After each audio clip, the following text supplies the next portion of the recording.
누나 말고 여자로서. 동생처럼 생각했던 진혁이의 고백에 저는 마음이 흔들렸습니다. 솔직히 그동안 아무 감정이 없었다면 거짓말이겠죠. 저 역시도 오랜만에 느껴보는 다정함에 언젠가부터 진혁이를 이성으로 바라보고 있었는지 모르겠어요. 그래도 왠지 그러면 안 될 것 같다는 생각에 애써 제 마음을 외면하고 있었는지 모릅니다. 저는 저 같은 가족이 있었으면 좋겠다고 말하는 진혁이에게 오래 보고 지낼 수 있는 그런 사람이 되고 싶은 생각이었어요. 그래서 진혁이의 고백을 쉽게 받아들이기 어려웠죠. 저는 한참을 고민했습니다. 저는 이상하게 나이가 들수록 인간관계가 더 어렵더라고요. 이 나이에 좋은 인연을 만난다는 게 예전처럼 쉬운 일도 아니고 연인으로 지내다가 틀어진다면 좋은 인연 하나를 영영 잃어버린다는 생각에 선뜻 마음대로 할 수가 없었죠. 제가 밀어낼수록 진혁이는 점점 더 다가왔습니다. 어느 날은 아직 교제하지도 않았는데 결혼을 하자 그러더라고요. 나 누나랑 가족 되고 싶다는 거 정말 진심이야. 나는 누나랑 평생 함께하고 싶어. 나와 평생 함께하고 싶어서 가족이 되고 싶다는 그 말이 제 마음을 움직였나 봅니다. 결국 저희는 좋은 누나 동생 사이에서 사랑하는 연인이 되었습니다. 그렇다고 이전과 달라진 건 없었어요. 여전히 예전처럼 취미 활동을 하고 친구처럼 연인처럼 함께 즐거운 시간을 보냈죠. 물론 결혼까지 생각할 만큼 애정이 있었기에 진지한 관계를 유지했습니다. 둘 다 나이가 있으니 하루빨리 결혼했으면 싶었지만 그래도 그만큼 신중해야 하지 않을까 싶기도 했어요. 그런데 진혁이는 당장이라도 결혼하자며 재촉을 하더라고요. 누나, 나 더 이상 외롭고 싶지 않아. 누나도 내가 얼마나 외롭게 살았는지 알잖아. 누나를 만나고 나는 처음으로 따뜻함이 뭔지 알았어. 그래서 누나에게 마음이 생겼고 나는 이제라도 하루빨리 행복하고만 싶어. 누나가 내가 가진 것도 없어서 못 믿어온 건 알지만 그래도 나 이제는 정말 누나만 위해서 살게. 누나가 도와주면 더 잘할 수 있을 거야. 저는 그런 게 아니었는데 진혁이는 제가 자신의 경제적 능력 때문에 결혼을 미루는 거라 생각했나 봅니다. 사실 진혁이는 회사를 다니다가 뒤늦게 창업을 해서 있던 재산을 모두 사업에 투자한 상황이었어요. 살던 집 보증금도 빼고 자금을 마련한 덕분에 지금은 친구 집에 얹혀 살고 있다고 하더라고요. 열심히 사는 모습이 마치 예전의 제 모습을 보는 것 같았죠. 돈이 어차피 저한테 차고 넘칠 만큼 있었고 제 아파트도 있으니 그런 건 전혀 문제되지 않았습니다. 결국 신중한 제 성격 탓이었어요. 그런데 사랑 앞에서는 저도 판단력이 흐려지나 봅니다. 외롭다고 하루빨리 결혼을 원하는 진혁이 말대로 결혼을 서두르게 되었네요. 이상하게 진혁이가 말을 하면 왠지 들어주고 싶은 마음이 들었습니다. 열심히 살아보려고 하는 모습도 도와주고 싶었고 외로움에 제 애정을 갈구하는 모습도 보듬어주고 싶었죠. 어쩌면 저는 진혁이에게서 제 모습을 투영했던 것도 같아요. 그렇게 저희는 만난 지 반년 만에 결혼을 하게 되었습니다. 신혼집은 당연히 제가 살던 집에서 시작했고 가전이나 가구도 새로 살 건 없었죠. 결혼 준비라고 해봤자 친구 정도 새로 사는 게 전부였어요. 웨딩 사진도 간단하게 찍고요. 그런데 아쉽게도 결혼식은 올리지 못했어요. 당시 제가 너무 바빠서 결혼 준비를 못했던 이유도 있었지만 가족도 없고 부를 사람도 몇 없다는 남편의 말에 결혼식을 생략하기로 했거든요. 여보, 그래도 당신은 결혼식 하고 싶었을 텐데 나 때문에 다 포기해서 어떡해. 너무 미안해 여보. 아니야, 나도 결혼식에 별 생각 없었어. 솔직히 나는 결혼식만 수백 번 가본 사람인데 그런 로망도 없고 나도 바쁘잖아. 이 나이에 뒤늦게 결혼했다고 자랑하는 것도 웃기고 나는 괜찮으니까 너무 신경 쓰지 마. 그렇게 결혼 생활을 시작한 저희는 행복했습니다. 이런 게 신혼이구나. 저도 처음으로 그런 행복을 느껴볼 수 있었어요. 혼자 살 때는 몰랐는데 아침에 누군가와 함께 하루를 시작한다는 게 소소하지만 아주 큰 기쁨이라는 것도 알게 되었죠. 고된 일을 마치고 함께 하루를 정리할 사람이 있다는 건 정말 큰 위로가 되었습니다. 늙어 죽을 때까지 혼자 잘 살 거라 생각했던 저도 남편이 생긴 뒤에는 남편의 빈자리가 아주 크게 느껴지더라고요. 이제는 남편이 없는 세상은 상상하기 힘들 정도였죠. 그렇게 남편과의 결혼 생활이 익숙해질 무렵 남편도 점점 더 제게 기대기 시작했습니다. 처음에는 누군가 제게 바라는 게 있다는 것이 그리 나쁘게 느껴지지 않았어요. 내가 누군가에게 소중하고 중요한 존재라는 것을 확인받는 기분이라 오히려 좋았습니다. 그런데 그것도 정도가 심해지면 스트레스가 되더라고요. 특히나 그것이 돈 문제였을 때는 말입니다. 남편은 연애 시절부터 종종 자신의 사업 얘기를 하곤 했습니다. 애초에 저와 전혀 다른 분야의 일이었기 때문에 저는 잘 알지도 못했고 깊이 관여하지는 않았어요. 그래도 남편이 하는 일이니 귀담아 들어주긴 했죠. 그렇다고 남편의 사업에 대해 참견할 생각은 전혀 없었습니다. 결혼은 했지만 각자의 일을 존중하고 알아서 해결하는 게 맞다고 생각했죠. 애초에 남편의 경제력을 보고 결혼했던 게 아니기 때문에 큰 문제만 없다면 남편이 하고 싶다는 방향으로 사업을 꾸리길 바랬습니다. 누구보다 열심히 한다는 말도 믿었죠. 그런데 결혼하고 가까이서 지켜본 남편의 사업은 제 생각과는 많이 다르더라고요. 잘 모르는 제가 보기에도 비전이 커 보이지 않았고 이미 대기업들이 손을 버린 일이라 그 틈에서 이런 작은 업체가 살아남기 힘들지 않을까 비관적인 생각이 더 많았습니다. 그래도 열심히 해보겠다는 사람에게 어떻게 그런 말을 하겠어요. 저 역시도 남들 다 말리는 일을 고지껏 해왔으니 남편에게도 돌파구가 있을 거라 생각했죠.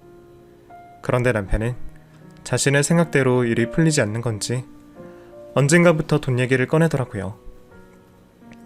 사람들이 나를 너무 몰라주는 것 같아. 당신이 보기에도 그래? 글쎄, 나는 그쪽은 잘 모르니까. 그런데 사람들 생각에 너무 휘둘리지 마. 뭘 하더라도 열심히 파다 보면 길이 있을 거야. 홍보가 문제인가? 나도 연예인들 협찬이라도 해볼까? 이러다가 제대로 해보지도 못하고 접는 거 아닌지 모르겠어. 제가 보기에는 홍보가 문제가 아닌 것 같은데 남편은 자꾸 애먼 곳에서만 답을 찾으려고 하더라고요. 겨우 2살 많다고 제가 꼰대가 되고 싶진 않지만 누구보다 열심히 살아본 제가 보기에 남편은 사무실에 앉아서 편한 일만 하려는 경향이 있어 보였습니다. 그 누구보다 열심히 한다는 남편의 말과는 너무 달랐죠. 아무래도 홍보보다는 제품 개발에 더 투자를 해야 하지 않을까 말을 해줘도 남편은 연예인 협찬을 못해서 그렇다며 제게 협찬비 얘기를 꺼내더라고요. 그게 정말 도움이 된다면 모르겠지만 그렇게 억지로 홍보를 해도 제품이 별로라면 금방 드러날 일일 텐데 싶었던 저는 남편의 도움을 거절했어요. 여보, 당장은 제품 자체에 더 집중해보자. 물건이 좋으면 알아주는 사람들이 생길 거야. 지금 수준으로 홍보만 노리는 건 정답이 아닌 것 같아. 평소에는 남편 말이라면 잘 들어주던 제가 사업 일에는 유난히 까다롭자 남편은 점점 불만을 표시하더라고요. 그냥 나한테 돈을 주기 싫어서 그러는 건 아니고 내가 그냥 달라는 것도 아니고 투자금 명목으로 빌려달라는 건데 부부 사이에 그 정도도 해주기 싫어? 그런 게 아니잖아. 나도 당신 사업에 투자할 생각 있어. 그런데 지금 같은 방향은 아닌 것 같다는 거지. 당신 말대로 나를 투자자로 생각한다면 내 의견도 수용해줘야지. 아무리 부부 사이여도 공과 사는 따져야 맞다고 생각해. 내가 봤을 때는 당신이 나한테 애정이 없어서 그러는 것 같아. 솔직히 결혼하고도 우리가 예전이랑 뭐가 그렇게 달라졌어? 그게 무슨 말이야. 애정이 없다니. 그렇잖아. 부부 사이에 예전보다 나아진 게 뭐가 있냐고. 오히려 같이 산다는 이유로 같이 보내는 시간도 더 적어진 것 같고, 그리고 당신은 일밖에 모르잖아. 당신 바쁘다는 핑계로 남편이 나한테 신경이나 썼어?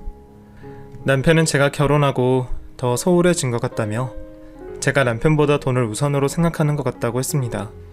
그 말에 저도 꽤 충격을 받았어요. 평소에도 일중독이던 제가 설마 남편을 그렇게 섭섭하게 했나 싶었죠. 아니, 솔직히 그렇잖아. 우리는 결혼식도 안 하고 혼인신고만 하고 사는데 그 서류 한 장 말고는 달라진 게 아무것도 없어. 집도 여전히 당신 명이고 우리 거는 아무것도 없잖아. 내가 가게로 찾아가는 것도 싫어하고 당신 혹시 결혼하고 나한테 마음이 식은 건 아니야? 그게 무슨 말이야. 가게로 오지 말라고 한 건 괜히 원장 남편이라고 괜히 직원들 불편할까봐 그런 거지. 당신 바쁜데 괜히 오라가라 하기도 좀 그렇고.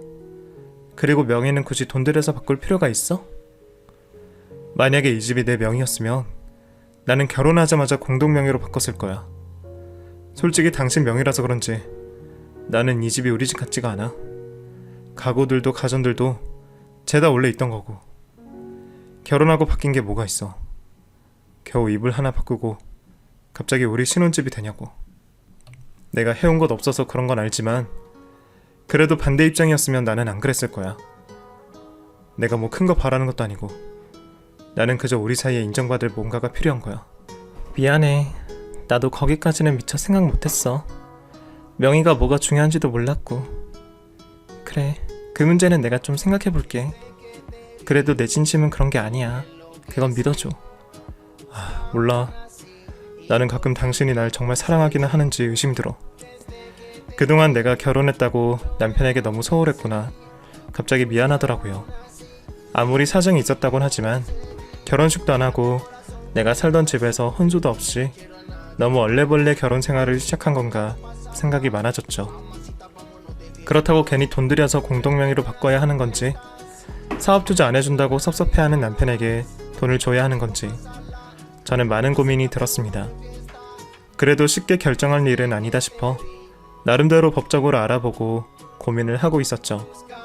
그러던 참에 저는 섭섭해하던 남편을 좀 달래주러 오랜만에 같이 외출을 하기로 했습니다. 남편에게는 말하지 않았지만 사실 제가 그동안 남편에게 사주려고 전부터 골라둔 차가 있었거든요. 투자금은 공적인 일이라 쉽게 도와줄 수 없지만 이런 선물은 와이프로서 충분히 해줄 수 있는 일이니까 전부터 생각했는데 깜짝 놀래키고 싶어서 내내 숨기고 있었죠. 아직도 섭섭한 마음을 숨기지 못하는 남편이 얼마나 좋아할까 기분 좋은 상상을 하고 있는 그때 갑자기 집으로 불청객이 찾아왔습니다. 올 사람이 없는데 누가 초인종을 누를까 싶어서 현관으로 나갔죠. 그런데 그새를 못 참고 현관을 쾅쾅 두드리더라고요. 저는 택배라도 온 줄 알았어요. 제가 급하게 현관문을 열자 갑자기 밀고 들어온 사람은 처음 보는 웬 여자였습니다. 그러더니 저희 남편 이름을 부르며 남편을 찾더라고요. 이진혁 어딨어? 이진혁 당장 나와.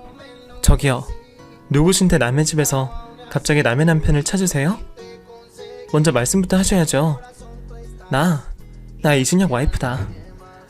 남의 남편 아니고 이진혁 내 남편이라고. 갑자기 내 집에 찾아와서 내 남편을 자기 남편이라 말하는 그 여자가 저는 미친 여자인 줄만 알았습니다. 사업을 하다 잘못 엮인 사람인가 의심부터 들어서 저는 그 여자가 하는 말을 전혀 믿지 않았습니다. 남편이 나오면 해결될 거라 생각했어요. 거실에서 들리는 소란에 곧이어 남편이 나오고 그 여자를 본 남편의 얼굴은 순식간에 사색이 되었습니다. 둘이 아는 사이는 맞는 모양이었어요.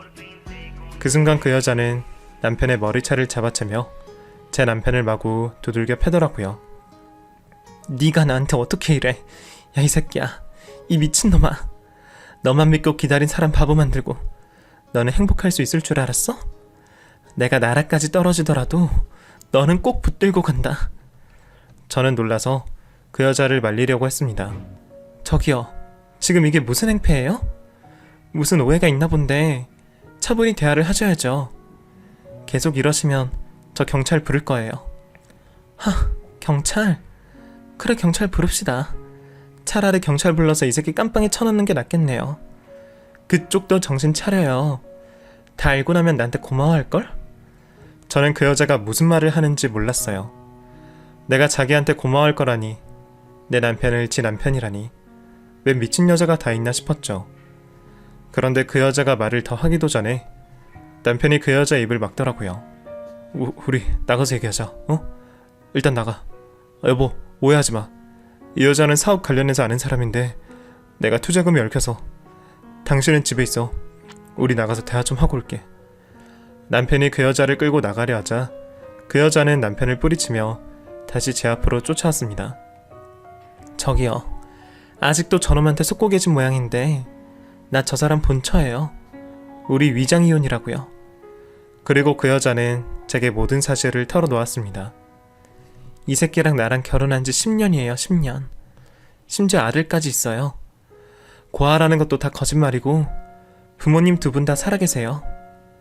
당장 확인시켜 줄 수도 있고요. 애초에 재산 노리고 당신한테 접근한 거예요. 나랑 위장이혼하고 당신이랑 결혼해서 돈 다 뜯어내고 다시 나한테 돌아온다고요. 당신한테 투자해달라니 명의 바꿔달라니 그러지 않았어요? 분명 반년 안에 다 뜯어낼 거라 그랬거든. 그런데 이놈한테 딴 년이 또 있었네. 자기 처자식 버리고 다른 여자 돈 뜯어서 더 어린 년이랑 새살림 차리려고 했다고. 저는 얘기를 듣고도 쉽게 믿을 수가 없었습니다. 고아에 평생 외롭게 산 줄 알았던 내 남편에게 가족이 있고 심지어 처자식까지 있다니요. 거기다가 다른 여자라니. 믿을 수 없는 말이었지만 그렇다고 모른 척 하기에는 저 역시도 걸리는 게 너무 많았습니다. 매번 은근슬쩍 돈 얘기를 꺼내는 남편의 태도나 저 여자 말대로 남편이 투자금이나 명의 변경 얘기를 한 것도 맞았으니까요. 거기다가 가장 확실한 증거는 바로 남편의 태도였어요. 남편은 부정도 못하고 그 여자가 말하는 걸 망연자실하게 듣고만 있더라고요. 그 와중에 그 여자가 말하는 딴 여자한테 말하지 말라는 얘기까지 하면서 말이에요. 대체 이게 무슨 상황인지 저는 당장이라도 쓰러질 것 같이 아찔해졌습니다. 그 짧은 순간 정말 많은 생각이 들더라고요. 그동안 저놈에게 줬던 내 진심, 내 마음, 뒤늦게 딸이 결혼한다고 좋아하시던 우리 엄마. 어쩌다 나한테 이런 일이 생긴 건지 믿고 싶지도 않았어요. 그 여자가 제게 모든 사실을 털어놓자 남편은 그 여자를 죽여버리겠다고 달려들더군요. 너 때문에 일이 다 틀어졌어. 거의 다 된 건데 네가 이렇게 죄를 뿌려? 이런 식으로 나오면 너는 괜찮을 것 같아? 너도 공범이나 마찬가지야. 어? 나도 이제 나만 안 죽어. 둘이 내 집에서 난장을 피는 걸 보니 갑자기 정신이 확 들었습니다. 그리고 무서운 마음에 곧장 경찰에 신고를 했죠. 얼마 뒤 경찰이 집으로 도착했고 저는 제 남편을 사기죄로 고소했습니다. 나는 진심으로 당신을 대했는데 당신은 어떻게 이럴 수가 있어? 내 돈이 그렇게 탐이 났는데 내가 네 생각보다 무른 사람이 아니라서 애가 탔겠어? 그래서 맨날 사랑 타령하면서 돈 얘기 꺼냈니? 겨우 돈 때문에 사람한테 이렇게 상처를 주니? 너는 인간도 아니야. 나 돈 많은 거 알지? 그 돈으로 내가 어떻게 하는지 잘 봐. 내가 너 꼭 실형 살게 만들 거니까. 경찰서에서 고소장을 접수한 저는 그 길로 바로 변호사를 알아봤습니다. 다행히 변호사님을 잘 만난 덕분인지 변호사님은 제 상황을 안타까워하시면서 저를 정말 많이 도와주셨어요. 그래도 침착하게 대응을 잘하셨네요. 명의 변경 안 하신 것도 잘하신 일이에요. 똥이 더러워서 피하지 무서워서 피하나요? 괜한 복수심에 찾아가지 마세요. 이럴 때는 오히려 법적으로 혼내주는 게 더 확실한 복수입니다. 나머지는 제가 알아서 할 테니 의뢰인은 너무 걱정 마세요. 위자료도 제대로 받아드리겠습니다. 최대한 실형도 받게 도와드릴게요. 변호사님을 잘 만난 덕분에 저는 금전 피해는커녕 오히려 그놈한테 위자료와 정신적 피해 보상금까지 받아낼 수 있었습니다. 그리고 1년이지만 그놈은 실형도 살았고요.